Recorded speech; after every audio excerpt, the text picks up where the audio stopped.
ఈరోజు దేవుని యొక్క తాకిడి ఏదైతే ఉందో అవి మిమ్మల్ని పరిశుద్ధపరచబోతున్నాయి.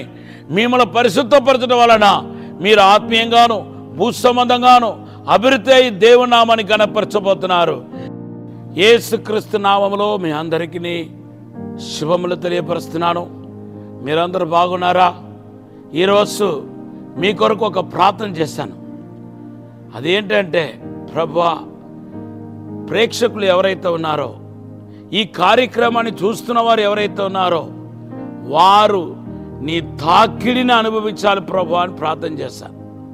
ఎందుకంటే దేవుని యొక్క తాకిడి మన జీవిత విధానాన్ని, మన బ్రతుకు తీరును మార్చేస్తాయి. నేను 20 సంవత్సరాల క్రితం నా జన్మదిన నాడున నేను ప్రార్థన చేస్తూ ఉంటే ప్రభు నాకు ప్రత్యక్షమై నన్ను అడిగాడు, నీకు ఏం కావాలి, నీ పుట్టినరోజుకు నేను నీకు ఏమి ఇవ్వాలని కోరుకుంటున్నావని అడిగాడు. అప్పుడు పరిశుద్ధాత్మ ప్రేరేపణతో నేను తండ్రి దగ్గర అడిగింది ఏంటంటే, ప్రభువా నీ తాకిడి కావాలి ప్రభువా అని అడిగాను. వెంటనే నన్ను ముట్టాడు. ముట్టిన ఆ క్షణంలో నా జీవితమే మారిపోయింది. నేను అభిషేకించబడ్డాను. ఆ రోజు నేను ఆ పరిచర్లో గొప్ప మార్పును చూశాను. ఈరోజు ఈ యొక్క వాక్య జ్ఞానంలో ఉన్న మిమ్మలను దేవుడు ముట్టాలని నా ఆత్మ ఎంతో ప్రార్థన చేస్తుంది. దేవుని బిడ్డలారా, ఒక వ్యక్తి దేవుని చేత ముట్టపడినప్పుడు, దేవుడు తాకినప్పుడు ఆయనలో చెప్పుకోదగిన మార్పు కనపడతాయి. దాంట్లో ప్రధానమైనది ఏంటంటే మన జీవితం పరిశుద్ధపరచబడతాయి.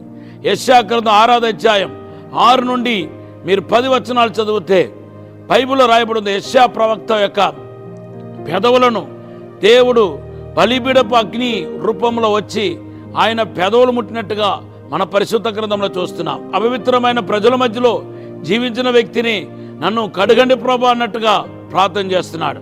తర్వాత బైబిల్ ఏమని రాయబడిందో తెలుసా?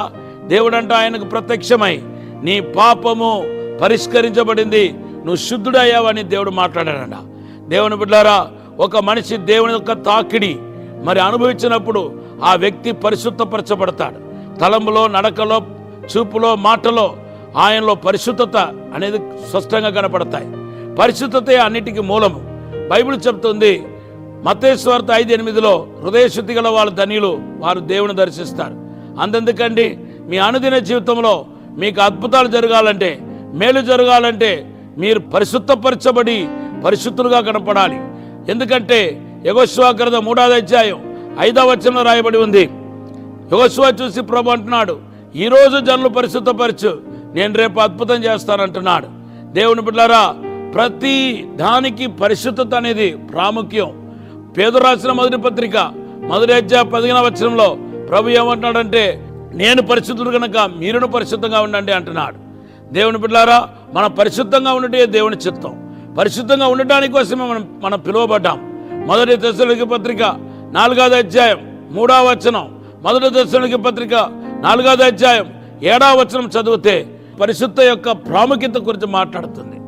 ఈరోజు మిమ్మల్ని పరిశుద్ధపరచడానికి దేవుని ఆత్మ సిద్ధంగా ఉన్నాడు. పరిశుద్ధాత్మ దేవుడు సిద్ధంగా ఉన్నాడు. యేసు రక్తం ఇప్పటికే మన మీద ప్రోక్షించబడతా ఉంది. 1 యోహాను 1వ అధ్యాయం 7వ వచనంలో మన పాపము మరి కడుగబడితే యేసు రక్తంలోని రాయబడి ఉంది. అంతేకాదు పరిశుద్ధాత్మ దేవుడు మనం పరిశుద్ధపరుస్తాడంట. రోమాపత్రిక 15:15 రాయబడి ఉంది.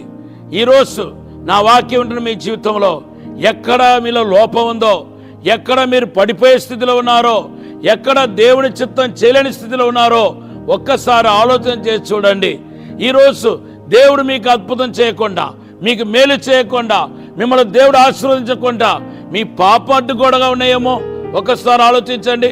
యెషయా గ్రంథం 59:1 మీ పాపములే దేవునికి మీకును అడ్డుగోడగా ఉందని రాయబడి ఉంది. కనుక ఈరోజు దేవుని యొక్క తాకిడి ఏదైతే ఉందో అవి మిమ్మల్ని పరిశుద్ధపరచబోతున్నాయి. మిమ్మల్ని పరిశుద్ధపరచడం వలన మీరు ఆత్మీయంగాను భూ సంబంధంగాను అభివృద్ధి అయి దేవుని నామాన్ని గణపరచబోతున్నారు. మీ జీవితంలో ఖచ్చితంగా ఇది జరగబోతున్నాయి. ఒక బ్రేక్ త్రూ రాబోతున్నాయి. మీకు ఒక విడుదల కలగబోతున్నాయి. మీకు ఒక అద్భుతం జరగబోతున్నాయి.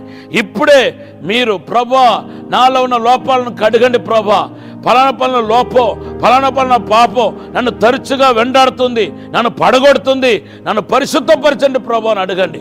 అప్పుడు మీరు పరిశుద్ధపరచబడి దేవుని నుండి వచ్చే గొప్ప తాకిడిని అనుభవిస్తూ ఆయన అభిషేకాన్ని పొందుతూ మీరు ముందుకు సాగలుగుతారు. ఈ మాటను దేవుడు దీవించునుగాక. ఒక చిన్న ప్రార్థన చేస్తాను. పరిశుద్ధము నమ్మకమైన పరలోక తండ్రి, అయ్యా తండ్రి, మేము పరిశుద్ధులమని అనుకుంటున్నాం, కానీ ప్రభా మాలో కూడా ఎన్నో లోపాలు ఉన్నాయి తండ్రి. మమ్మల్ని క్షమించండి ప్రభా, మమ్మల్ని పరిశుద్ధపరచండి ప్రభా. నీ బలిపీడపు అగ్ని మమ్మల్ని ముట్టాలని ప్రార్థిస్తున్నాను. ఇప్పుడే తాక్కుమని యేసు నామములో అడిగి వేడుకుంటున్నాము తండ్రి. ఆమేన్, ఆమేన్. ప్రభు ఈ మాట దీవించునుగాక. ఈరోజు దేవుడు మీకు ఇచ్చిన వాగ్దానం అపోస్తల కార్యం 18:10.